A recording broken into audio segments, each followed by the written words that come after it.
Bismillahirrahmanirrahim. Assalamualaikum warahmatullahi wabarakatuh. Alhamdulillahi rabbil alamin. Wassalatu wassalamu ala asrafil anbiya'i wal mursalin wa ala alihi wa sahbihi ajma'in. Amma ba'd. Dewan Hakim yang arif bijaksana nan manimbang samo barek nan mau kuasa mau panjang, saudara-saudari peserta lomba, berlomba kita merebut prestasi, berpacu kita mencapai tujuan. Puji syukur atas kehadiran Allah Subhanahu wa Ta'ala yang telah memberikan kita iman, Islam, dan taufiknya kepada kita semua. Salawat berangkaikan salam, marilah kita curahkan kepada Nabi Yuna Muhammad Sallallahu Alaihi Wasallam dengan lafaz Allahumma salli ala Sayyidina Muhammad wa ala ali Sayyidina Muhammad, kepada keluarga, sahabatnya, dan semoga kita teguh di atas sunnahnya. Amin ya Rabbal Alamin. Pada kesempatan kali ini, izinkan saya menyampaikan sebuah pidato yang berjudul Peranan Masjid dan Surau sebagai Pembinaan Akhlak Generasi Muda Bangsa. Masjid adalah tempat beribadah umat Islam, dan sekarang masjid di mana-mana sudah menjamur, di desa, di dusun, dan di kota sebagai lambang umat Islam. Namun, kalau ditinjau dari segi manfaatnya masih belum tercapai. Adapun kegunaan masjid dan surau adalah yang pertama, untuk mempererat hablum minallah wa hablum minan nas, atau dalam istilah lain, menciptakan diri bertakwa kepada Allah dengan melalui ibadah salat, zikir, i'tikaf, dan lain-lain sebagainya. Di samping itu, masjid berfungsi untuk membina umat dengan ilmu pengetahuan dan akhlakul karimah. Di abad sekarang ini, akhlak insan sudah mengalami krisis, yang juga disebut dengan krisis moral, yang di mana-mana terjadinya perkelahian dan pembunuhan, perzinahan dan pemerkosaan, pencurian dan perampokan bersemajalela. Di samping narkoba, khamar, dan judi hidup dengan subur di mana-mana, kesemuanya menunjukkan rusaknya akhlak insan generasi muda bangsa. Hal ini kalau kita renungi dan hayati, bertetesan air mata mengenang nasib bangsa di masa yang akan datang.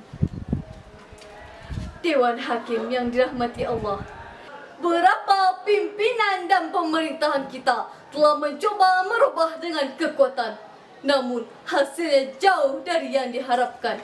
Serta berapa pimpinan dai dan mubalik telah berkoak-koak langsung ataupun melalui media sosial, hasilnya juga tidak ada. Semakin dirubah kemungkaran, semakin muncul, semakin dilarang kekejian, semakin berkembang. Untuk itu, kita harus mencari jalan. Jalan mana yang harus kita tempuh? Tak lain dan tak bukan dengan merealisasikan hadis Rasulullah sallallahu alaihi wasallam, fa bi qalbi, atau dengan hati.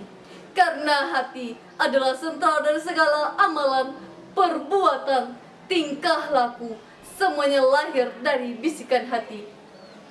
Hadirin yang berbahagia, yang ketiga yaitu memfungsikan dan menanggulangi seluruh kekejian dan kemungkaran harus melalui pembinaan masjid dan surau. Karena di masjid dan di surau kita dilatih untuk menyimak ajaran Allah dan langsung dipraktekkan. Sebagaimana firman Allah dalam surat At-Taubah ayat 18. A'udzu billahi minasy syaithanir rajim. Bismillahirrahmanirrahim. Innama ya'muru masajidallahi man amana billahi wal yawmil akhir wa aqama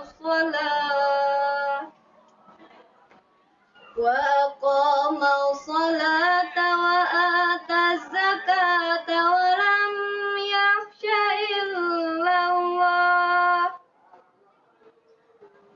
fa'asa ulaika ay yakunu minal muhtadin. Shadaqallahul azim. Sesungguhnya yang memakmurkan masjid Allah hanyalah orang-orang yang beriman kepadanya dan hari kemudian, serta melaksanakan sholat, menunaikan zakat, dan tidak takut kepada apapun kecuali kepada Allah. Maka mudah-mudahan mereka termasuk orang-orang yang mendapat petunjuk. Hadirin yang dirahmati oleh Allah, apa kita mau dikatakan sebagai orang kafir karena tidak mau makmurkan masjid Allah? Tentu saja tidak. Tugas dari orang mukmin yaitu mengibaratkan masjid. Orang mukmin dalam masjid bagaikan ikan dalam air, hati senang, jiwa pun tentram. Tapi orang kafir dalam masjid bagaikan burung dalam sangkar, hati susah, jiwa pun gelisah. Jadi, masjid adalah tempat yang sangat autentik untuk pembinaan akhlak generasi muda bangsa. Kenapa tidak? Karena di masjid dan di surau kita dilatih untuk menyimak ajaran Allah. Justru itu hembusan angin barat yang selalu berdaya upaya merusak akidah dan akhlak insan. Jelas tidak diragukan lagi bahwa masjid dan surau sangat memegang peranan penting.